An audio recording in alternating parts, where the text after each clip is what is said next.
Hey there, viewers, it's Charlie, I'm back again, and welcome to another GoBots review. And this time, I'll be reviewing a figure that I actually like. So this time, I shall be reviewing Leader-1, or in this case, the blue variant. Because, well, there were a couple of GoBots that were recolored in the GoBots line. For example, Psykill was given a new green and black color, Buggyman was given an orange color, Blaster was given a yellow color. I don't know if the yellow or green variant came out first though. And yes, Leader-1 came out in this blue variant. This is not a Machine Robo variant, this is an actual GoBots variant. Because if anything, I think this was exclusive to the GoBots line. Well, anyways, let's have a look at the details in the 360. And right off the bat, you can see that this wing is rather floppy. I mean, come on, it's a 30-plus-year-old figure. Can't expect them all to be rather sturdy. Here you can see the thrusters, which just like Fightor for the transformation, they actually stay where they are. I'll show you the transformation later. See underneath and gee, I wonder why the original Seeker Jets didn't do this, because that is some good kibble hiding. You can only see his head, and even then it's the back of his head, so good on you, Leader-1, good on ya. You have a step up over the Seekers. So here we have the top, and these stickers are peeling, but as I said, it's a 30-plus-year-old figure, so yeah. Got these stars, the tail fins, and before I get on with the transformation, I need to state an opinion. I think that this guy, along with the Super GoBots Leader-1, they are much better figures than the Seekers and G1.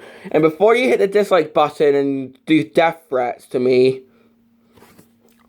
I make this argument. With the Seekers, you have to take off the wings, take off the tail fins. You see, you have to take the thing to pieces to transform it, and those bits can all get lost. I mean, just how many times have you seen a Seeker Jet for sale online that's missing the wings? Whereas with this guy, there's no parts forming whatsoever. And I think I remember once, like when I first saw G1 Starscream, when I saw the parts forming, I was all, worst figure ever. Of course, now I've grown used to the Starscream figure, but back then I hated it. But anyways, let's just get on with Leader-1's transformation. To start, what you have to do is take the back of the jet and pull it out. Take these bits and move them so they form a flat surface. With the wings, we actually fold them in. With these bits, the bits of the fuse, these bits, which on the original Seeker figure would form shoulder things, they actually move down to form his arms instead of just the shoulders. They actually form his entire arms. And with the jet cockpit, we actually move that down to the back, and here we have Leader-1 in his robot mode. So yeah, and we can see right off the bat, that looks a bit awkward, but oh well, that's how they designed it. So we can see that this guy, well, he looks rather nice and blue in my opinion. So we got we have the back, and oh, I forgot to show this in the jet mode. If you can see that, there's some sticker detailing in the cockpit, and that's rather cool because it's an actual sticker, and it's in that it's in a little window, and I like that. That's rather cool.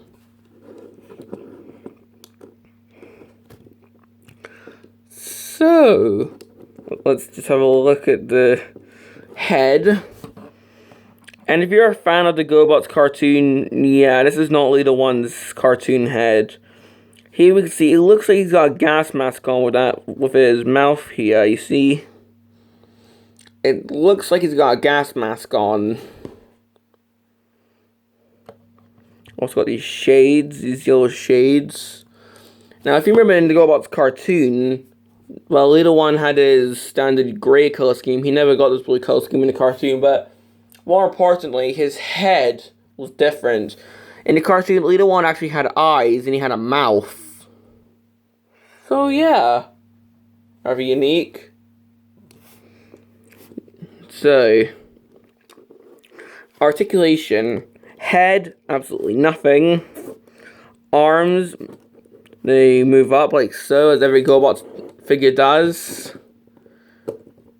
And there's actually no leg articulation. I mean, he can T-pose, but he can't do a split. There's just nothing at the legs. There's not even any knee joints. So you can forget about making him kick someone in the nads. Well, if you want to, you can sort of recreate his cartoon appearance by keeping the wings out. So yeah, this guy's only articulation is in his arms. Oh well.